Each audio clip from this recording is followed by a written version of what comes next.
Hello everybody, welcome back to Josh Looks at Life. So today we'll be talking about this song here.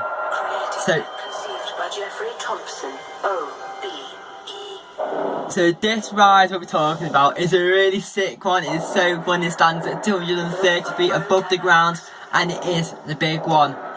Now this is the big one theme which you'll be hearing at the Pleasure Beach. And we'll be talking a few more rides about the Pleasure Beach. So this was by the song created and conceived by a guy named Jeffrey Thompson, who went on holiday to America and rode the world's tallest ride. It's just kind of the train lift, by the way, here. And so the ride, and then he got off the ride and rang up aerodynamics. I'm really trying to fight over this, it's so fucking loud. Trying to fight. And then he rung up aerodynamics saying, I want one at Blackpool Pleasure Beach, but bigger and a lot better. But this ride has also caused a lot of complaints along the years. But this ride is a special ride. There's only a few of these in its kind, and this is called a hypercoaster. So the difference, so what you've got to do to work on a hypercoaster is the height times the speed. So if it's over 200 feet and goes over 75 miles an hour, then it's a hypercoaster. It goes over 0.5 negative G, and it goes over 85 miles an hour, the big one, so it is under the hypercoaster category. So when aerodynamics went bust shortly after the big one first opened to the GP general public in 1994, aerodynamics is sadly closed down, and so some rides have actually closed, some theme parks have ripped down the rides. But also Britain was celebrating a year called the Year of the Coaster, where 3 rides were opened in 1994. So on the 28th of May 1994, the big one opened to the public. And in March in that year, Nemesis at Alton Towers opened, and then a ride where you stand up at Thorpe Park also opened in that year. Also in that year, a world record was to be broken, or 2, including the big one, as the big one would become the world's tallest ride at 235 feet. It's about 2.207, I don't know. You can work out the rest. And there are loads of air. So the big one, the big debate with this ride is airtime. So airtime is when your body thinks you're going out your seat, but you're not. So when you come over that first drop before it does the right hand turn, the big one does in fact. So the front seat airtime, back seat airtime, and there are a few complaints how the back carriage gets flipped over the edge. So picture this as the cart just going up the main hill, and as it gets to the top here, so as it comes down, it gets to the back gets flipped up and then shakes before making the turn to come down. So from a height of 235 feet to a height of 8 feet in 8 seconds, that is pretty quick for a ride. So the big one is still up there in one of my top favourites, and I will do a video where I can edit in footage on rides for the big one. And this is around about my second favourite ride at the Pleasure Beach, because that first drop really does make that ride really special. But that ride is also another personal favourite is Icon, which is the UK's first double launcher, where instead of having a chain lift, so you roll out and then it launches you straight over the first hill at about 75 miles an hour. But it is not a hypercoaster, the one. And then when they built the big one, there's a few little tricks and slips that they had to accomplish, like the Big Dipper and Infusion. They had to retract them, change the course slightly to fit this mega coaster in the way. And like, if you go to Southport and look over to Blackpool, where the tower is, you'll notice, you'll see a very tall thing that curves to the right. That thing is the first drop. The big one is the height. What else is? So, a height of 235 feet. So, if you've ever been at 235 feet, then you should know how high that is. For a roller coaster, that's pretty high. But a few years later, in 1996, the world's tallest roller coaster left the UK.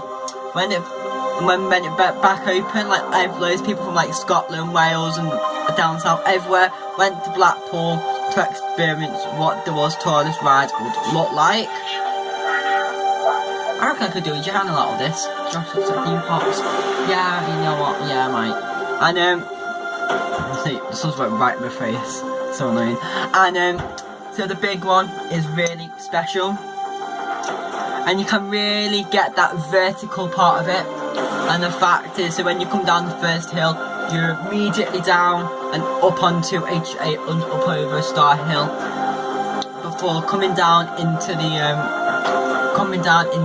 the west corner bend, which sends you back round the loop, which is the white loop of track near over the plaza, before it comes down and up another star hill with a slight bend in it, before coming over another star hill and then entering the mid-course brake run to slow the train really down, and then it does a 360 slope bend, before coming down into a tunnel, then popping up to do the final brake hold before entering the station.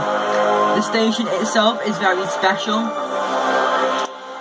as how in fact when you store trains, normally they move the wall back, and like Icon is known for this.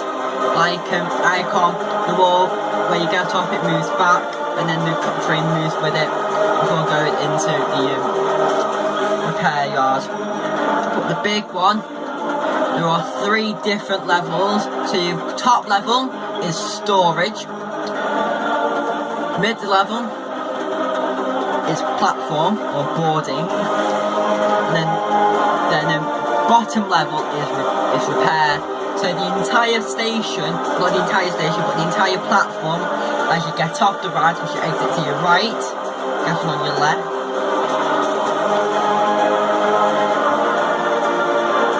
You get on the right, and you get off on the left. The entire left platform, the left-hand side platform, as you face it, goes up with the ride, or down, depending.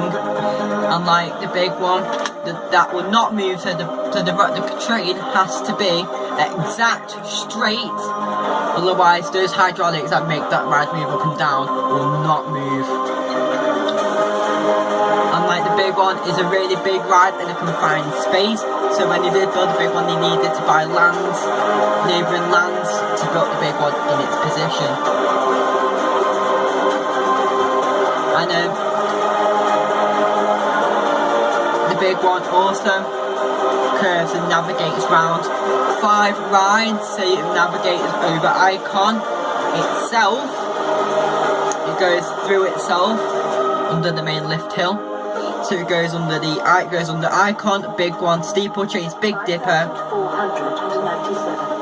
Infusion, and there's another one.